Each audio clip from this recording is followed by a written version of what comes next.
We are at the bottom level of my can of worms. I'm using a half barrel this year instead of the traditional leachate tray. So any juices that drip down from those upper levels are coming in here. The worms are paying me back with cocoons. Yay. So there, oh yeah, there are worms down here. There are cocoons. Look at them all. Cocoons everywhere down here. So the worms are obviously happy with this system. And you can just see how the maple leaves that I put down here, remember Bentley Christie said you need bin critters to convert these maple leaves into worm food.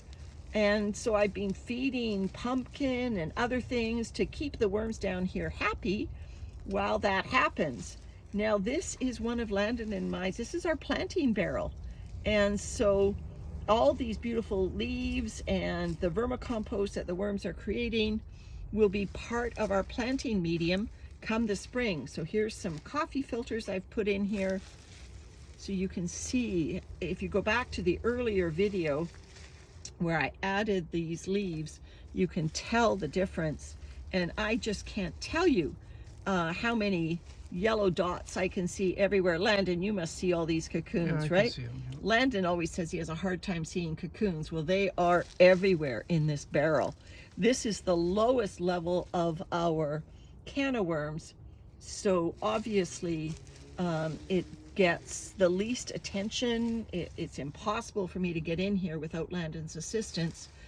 But like I said, the juices from above drip down. I haven't dug into the center, but yeah, this is just all vermicompost. Now there is soil underneath, presumably you know, when I'm digging down with my fingers, I'm bringing up a little bit of the soil as well, but you can just tell this is turning into vermicompost, and this half barrel is going to be incredible to plant in. We may need to harvest some of the vermicompost out of it in the spring. All right, I'm just going to give these guys a little bit of food, some egg grit, although you know they don't need eggshell because you know there's soil underneath them, so they can use soil as grit. But you know, it also is a pH buffer, so that's just a little bit of food. And I'm going to give them a little bit of coffee. There we go.